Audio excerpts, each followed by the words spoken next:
Story 25. My girlfriend took the bait. Revenge sucks. I, 32 male, met my longtime GF, 32 female, in high school. We went to rival high schools and met during a football game between our schools. Laura was beautiful, sweet, and highly intelligent.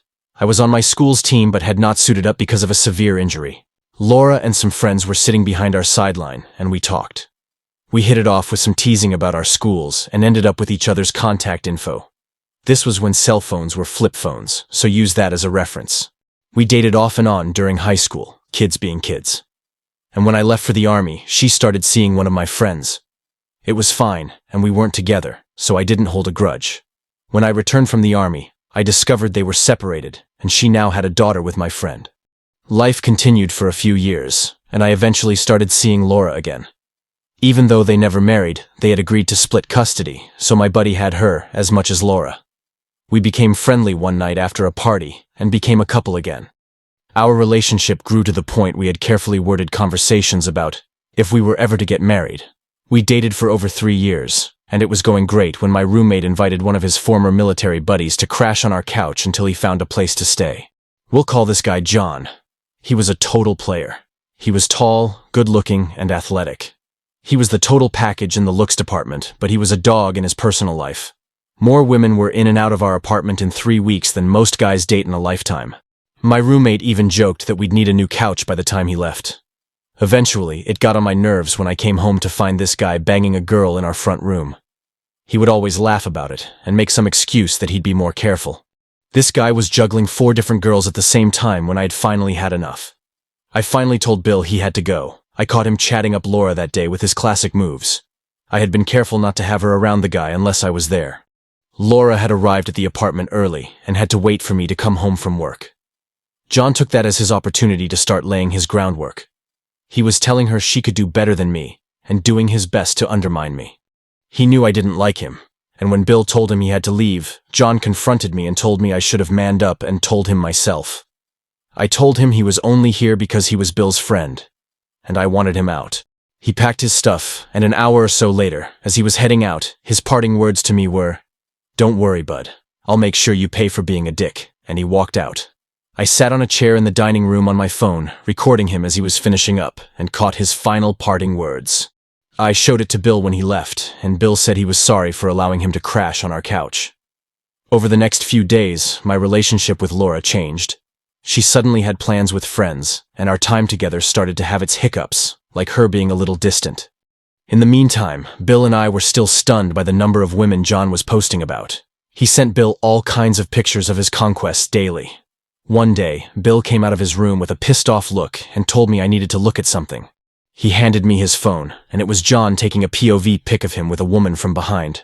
You couldn't see the girl's face, but there was a very distinctive tattoo on her lower left back. It was the name of her daughter with a flower below it. The caption he sent with it was "Payback time. Revenge is a bitch." The tattoo was Laura's, and you could see it when she wore shorts or a swimsuit. I knew because I'd seen it from the same pose. I forwarded the picture to my phone and asked Bill to send me all the other pics of the women John was seeing. I called Laura, and when she answered, I told her she needed to come over. She started saying something about being busy, and I told her if she didn't come over, I would assume we were done. About an hour later, Laura showed up at my door, mad that I demanded her to come over like she was a possession, then demanded to know what was so important. I looked at her and said, "I know you are Fing John." Her mouth dropped open, and she started to say something, so I held up my hand and told her to stop and let me finish. I pulled out my phone and synced it to the Ready TV. I played the video of John leaving when I kicked him out, and played the part where he threatened me with the payback.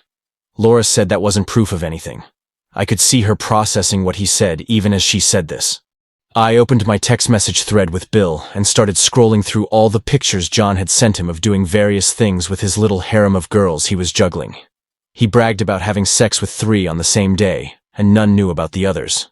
Bill had entered the dates after each of the pictures. All were within the time since I kicked John out, and the message about getting 3 in one day was only a couple of days ago. Laura was standing there with her mouth open, staring at the TV. I replayed the video of John saying he'd get his payback. When I looked at her, she was standing there with a shocked look. She started saying something to me again, and I told her to wait. I finished this little show with the screenshot of John screwing the girl with the tattoo. It was on the TV as large as life, including the message, "Payback time. Revenge is a bitch." I looked at her and said, "That tattoo sure looks familiar." I looked at her and said, "Okay, it's your turn now. Do you have something to say?" Laura stood there looking at me, shaking with her mouth slightly open. Her eyes were open so wide that she looked comical. She still hadn't said anything, so I just told her I hoped the time she spent with him was worth the price of 14 years of my friendship and love. She finally started to cry, and then I asked her to leave. Bill was so angry about what John did that he tracked down the girls and let them know what was happening. They haven't spoken since, but John eventually discovered it was Bill. He moved back to the East Coast a few weeks after being outed. Laura is doing fine-ish. I don't hate her, but she hurt me to the point I don't think we could ever be close again. We still hang out with our friends, so I see her occasionally, and we're cordial with each other. She tried to talk to me once, and I told her that although we might be able to be friends again at some point, I would never forgive her for throwing us away. My buddy from high school told me that she's not doing as well as she pretends. They see each other when handing off their daughter. He said she had told him what happened and added some detail. She told him she'd only been with John once, when he took the picture, and they had no contact after that. She also told him that she was devastated that I had broken up with her. She's been trying to get him to intervene with me for a second chance. What happened left her mentally messed up, which affected our relationship because she couldn't bring herself to be with me because of the guilt. I'm assuming that's why she was so distant for a while. I have no idea how much of that is garbage. It's just the story she told my friend. Some details don't add up. It seems like some people can walk away from relationships when infidelity happens. I think it's a lot more complicated than that. I'm still lost, and it hurts every single day. I only post new and unique content. Please like and subscribe.